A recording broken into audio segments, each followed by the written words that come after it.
Dear God, we are so thankful for you this morning. We're thankful that we woke up and that we are here. And God, I pray that the words that come from my lips will be from you, and at the end of all of this, that we will know you a little better and we will grow closer to you. In your name I pray. Amen. What is the hardest thing that I've ever had to do? Take a moment, think about it. I'm not going to ask anybody to share, it's a bit personal. I would argue that one of the hardest things any of us ever has to do is to move forward. And that can be moving forward from bad things, but it can also be moving forward from good things. I think about what just happened a few days ago, Christmas, and I don't know about you, but I had a wonderful time with my family, some of who are here this morning, and we got to laugh, we got to make fun of each other, which in our family is showing love to one another. We got to share a meal that we only ever get once a year, and it was so good.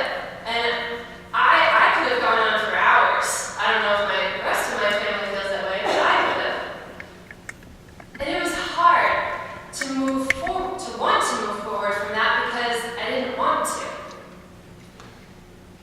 On the other end of the spectrum, it's hard to move forward from bad things. And bad things can be anything from loss to a bad grade, to something going wrong at work, to an argument with a friend.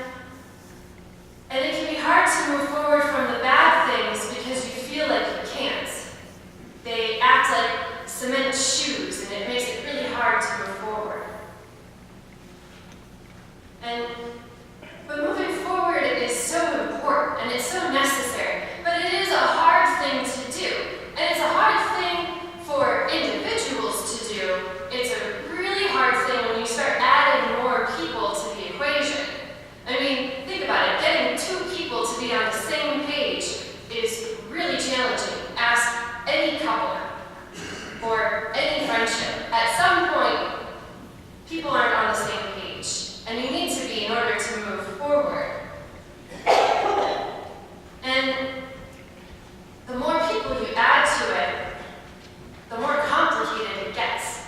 It gets challenging because everybody has a different view of what moving forward looks like, right? For instance, right now, if we're talking in literal moving forward for me looks different than moving forward for you. Because to me, moving forward means going that way. And for everybody else that's sitting up there, it's going that way. For all of you, it means going this way. And even if every single person were to move straight, the destination would still be different, and moving forward would look different. Some of us are able to hop over the cues, not that we should, but we could. Others, I would definitely not recommend doing that. Please don't do that. But moving forward is so difficult the more people that you add to it, but it is a necessary thing. And God is always moving forward. He's able to see the big picture. And I imagine it as God being a conductor of an orchestra. I'm a music person. This shouldn't surprise anybody. But a conductor has to know everything about the symphony that the orchestra is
showed us how we got to this point and how necessary moving forward is.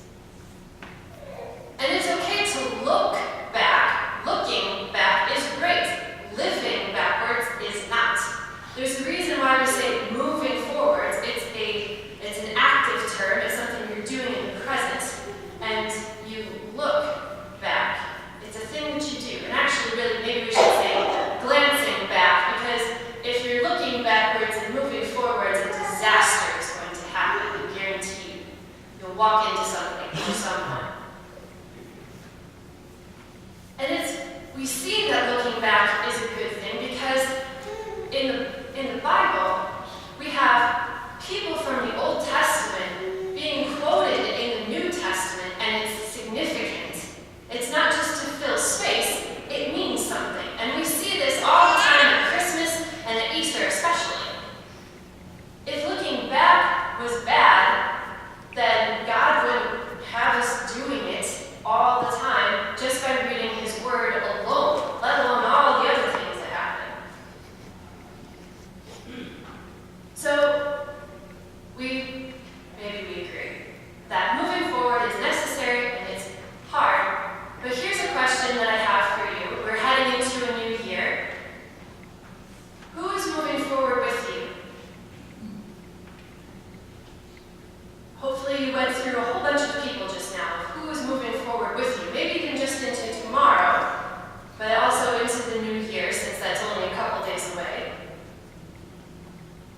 I hope God was somewhere on your list of people that's moving forward with you, because moving forward is good and all, but if you don't have God, it's not going to be great.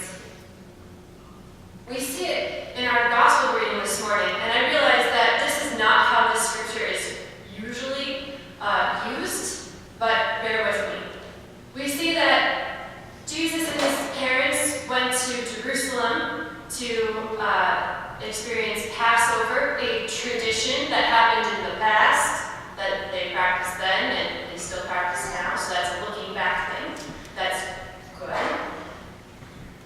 And afterwards, Mary and Joseph are ready to move forward with their lives. We're going to go home. Great. They assume Jesus is with his friends and family and everything, and it's at the worst possible moment they realize they're wrong, when they've already traveled a day and they realize they left their kid in another town. You don't win parent points for that, I'm just letting you know. I'm sure they were embarrassed, obviously anxious, and probably very frustrated too. But they were trying to go forward, and they realized they left Jesus behind and they had to move backwards. How often do we try to go to our next destination without God? It can be done, but it probably shouldn't be.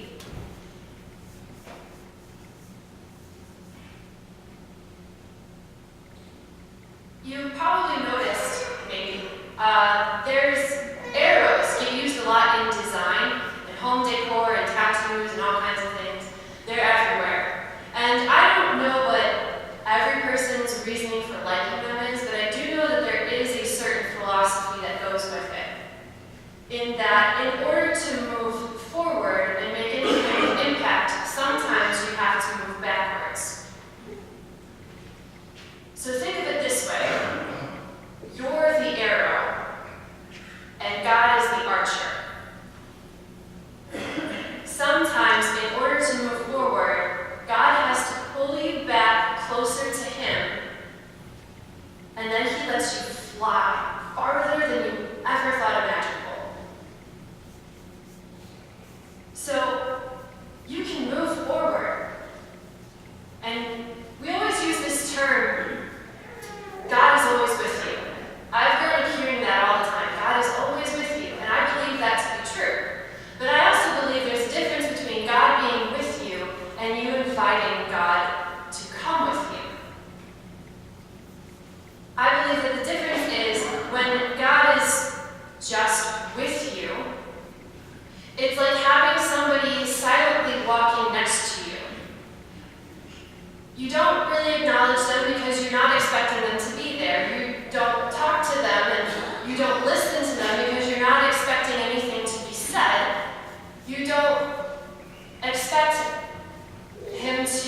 let things happen or stop things from happening because you don't realize that he's there, or you're not acknowledging that he is. But when you invite God into your day, when you invite God into your adventure, I guarantee you he's going to say yes enthusiastically. Not only is he going to say yes, but he's going to throw his arm around you and he's going to say, let me show you the way. Let me show you all of these amazing things. It's like when you go to a new town and you find the natives there and they show you all the hot spots and all the cool things and something that only a native person would know. That's what it's like when you invite God to move forward with you. Because he's going to show you so many opportunities that you didn't know existed. And he's going to speak amazing, wonderful truths into your life. And then he's going to tell you and show you how to speak those truths to other people. And he does it because he just wants to, because he loves us. Because, yeah, he'll be there, but don't you like to be personally invited to things, not just a general invitation? But it means so much more when somebody calls you or sends you a written invitation, maybe texts you and says, hey, I want you specifically to come to this thing with me. God's just the same. And it's so easy because all you have to do is just say, do you want to come with me? That's it. You don't have to be super formal. You don't have to have a huge ceremony. You don't have to burn anything. You don't have to know a whole different language. All you have to do is just say, do you want to come with me? Because he'll say yes. Because he wants to see you fly. He wants to see you and wants to be a part of that. So I want to challenge each and every one of us as we head into a new year to take a moment. It takes less than 10 seconds to say, do you want to come with me? Or however you want to phrase it. But let's invite God into our moving forward. Because even when it gets hard, then you know that you have somebody who knows the way out of getting hard. He's going to guide you through that darkness because he is the light. And he's going to show you how to get to the good things. And he's going to show you amazing things. And he's going to show you how strong you are. He's going to show you how much of an impact you can have. And all the while he'll be there, cheering